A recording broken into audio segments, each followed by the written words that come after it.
Hindi cinema के वरिष्ठ अभिनेता गोवर्धन असरानी का बीते दिन सोमवार को शाम लगभग 4 बजे के करीब लंबी बीमारी के बाद उनका निधन हो गया।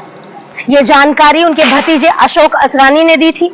एक वक्त था जब वो कॉमेडी रोल का दूसरा नाम बन गए थे। असरानी का कॉमेडी रोल में अमूल्य योगदान रहा है।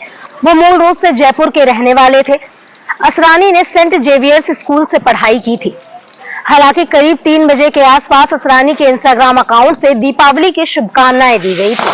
गोवर्धन असरानी के पीए बाबू भाई ने बताया कि असरानी साहब को 4 दिन पहले जुहू स्थित भारतीय आरोग्य निधि अस्पताल में भर्ती कराया गया था। डॉक्टरों ने हमें बताया था कि उनके फेफड़े में पानी जमा हो गया था और 20 अक्टूबर को दोपहर लगभग 3:30 बजे के करीब उनका निधन हो गया। उनका अंतिम संस्कार भी करा दिया गया है। जब उनसे पूछा गया कि परिवार ने इतनी जल्दी अंतिम संस्कार क्यों किया, तो उन्होंने बताया कि अभिनेता शांति से जाना चाहते थे और उन्होंने अपनी पत्नी मंजू से कहा था कि उनकी मौत को कोई बड़ा मुद्दा न बनाया जाए। यही वजह है कि उनके परिवार ने अंतिम संस्कार हो जाने के बाद उनके निधन के बारे में जानकारी दी। परिवार जल्द ही एक बयान जारी कर सकता है। हालांकि एक प्रार्थना की भी योजना बनाई जा रही है। आपको बता दें कि गोवर्धन असरानी ने कई दशकों तक हिंदी सिनेमा में अहम रोल प्ले किया है और दर्शकों के दिलों में अपनी खास जगह बनाई। फिल्मी जगत और उनके प्रशंसकों में उनके निधन की खबर से गहरे शोक का माहौल बना हुआ है।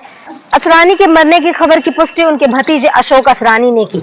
अब से 3 महीने पहले गोवर्धन असरानी की झूठी खबरें फैलाई गई थी, जिसमें यह कहा गया था कि 15 जुलाई 2025 को गोवर्धन असरानी का निधन हो चुका है। हालांकि इस खबर की जब पड़ताल की गई तो यह खबर फर्जी थी। उनका फिल्मी करियर 50 साल से भी लंबा था और उन्होंने 350 से ज्यादा फिल्मों में काम किया। साल 1970 के दशक में उनका चरम समय था, जब वे सबसे भरोसेमंद और लोकप्रिय किरदार वाले अभिनेता के रूप में जाने जाते थे। उन्होंने मेरे अपने, कोशिश, बावर्ची, परिचय, अभिमान, चुपके चुपके, छोटी सी बात, रफू चक्कर जैसी फिल्मों में अहम भूमिकाएं निभाई। उनकी कॉमिक टाइमिंग और संवाद बोलने का तरीका दर्शकों को हमेशा याद रहेगा। अभिनय के अलावा असरानी ने कुछ फिल्मों में निर्देशन और कहानी लेखन भी किया।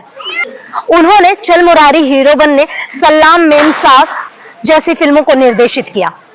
गुजराती सिनेमा में भी उन्होंने अपनी प्रतिभाएं दिखाई। हाल ही में वे धमाल जैसी हास्य फिल्मों में काम कर रहे थे। उनका योगदान हिंदी सिनेमा में लंबे समय तक याद किया जाएगा।